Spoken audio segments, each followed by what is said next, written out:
Last week, we told you that Moncton is the rattiest city in all of Atlantic Canada, according to pest control company Orkin. So when we heard this news, I had a lot of questions about how Moncton beat out places like Halifax with a population of close to 500,000 people, and other port cities like Saint John and St. John's, Newfoundland, and Saint John, New Brunswick. So I called up Sean Rollo. Sean is Orkin's technical and business development manager, and he graciously agreed to join us bright and early this morning to talk more about these findings and explain them. So Sean, good morning. Welcome to the show. Thanks for being here. Good morning, Elise. Thanks for having me. A lot of people talking about this study, Sean. So what criteria does a city have to meet to become the rattiest city in all of this region, in all of Atlantic Canada? Right. So what we do as a company is we keep track of all of the calls that we get for rodents. That's mice and rats combined over a 1-year period of time. And then we just rank them. Unfortunately, Moncton has ranked #1 this year. So Sean, okay, what amazes me is that Halifax has roughly 500,000 people. Moncton has about 85,000. So how is it that there have been more calls in a city of tens of thousands than a city of hundreds of thousands? Because this is not per capita. This is overall calls, right? That's correct. Yeah, it is. It is not per capita. This is our overall number of calls.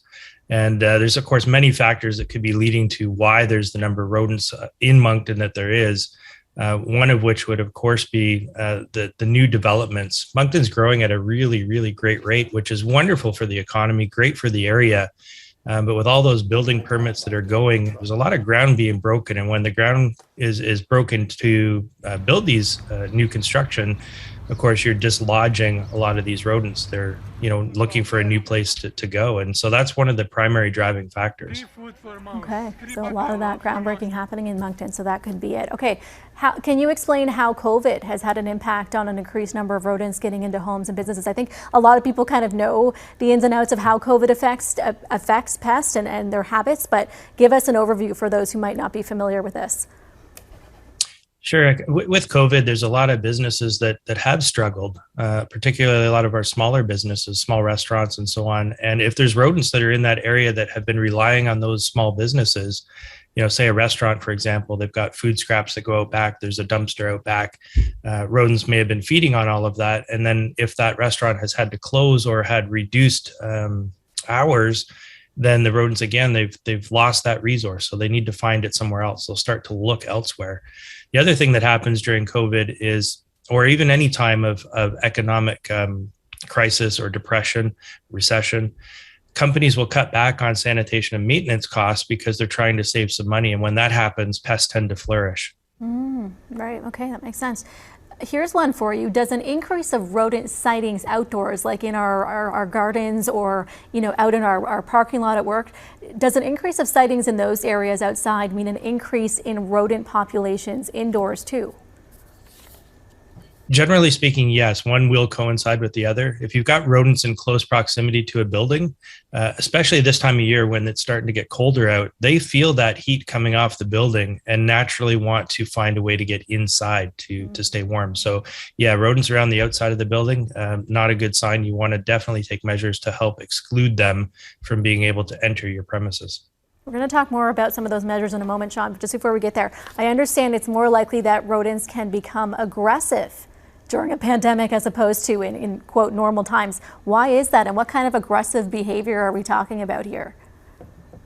Sure. So any sort of aggressiveness will come from a lack of resource. So if there's a lack of food, there's a lack of water or shelter, they'll certainly become more aggressive. So if as example, we talked about that restaurant, if it is closed down, there's no more food in that area, rodents in that area will certainly become a little bit more aggressive.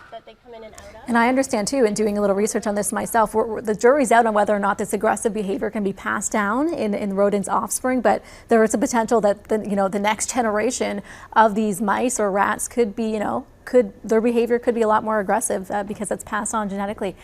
Rodent prevention tips, let's end it there, Sean. Halifax came fourth on this list of 15, by the way, in Atlantic Canada. St. John's, Newfoundland, is it the second rattiest city. Number 15 spot, Digby, so last place, Digby.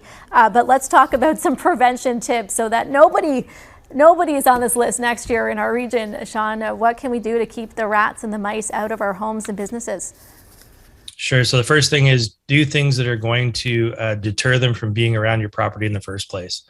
One of the worst offenders for attracting rodents to a premises, especially residentially, is a bird feeder. So you've got bird feeder, which is wonderful. You're helping the birds out. But all those seeds are falling on the ground, and those rodents have got just a whole host of food to survive off of. So that's one of the number one. Any sort of other food sources that might be around on the outside, like putting garbages out the night before the garbage is picked up, is not a good idea. Keep it inside, put it out the morning of. Looking for any sort of water leaks. If you've got leaky pipes or so on, that could be a source of water for rodents. And then, of course, once they've got close to the building, we want to make sure they can't get into the building. And so you want to have a good exclusion program, making sure to seal up around pipes and wires, so that they don't have an entranceway into the building itself. Door sweeps underneath garage doors and your man doors. And then, of course, have a good pest control program in place. Call a reputable company like Orkin Canada and set up a really good pest control program.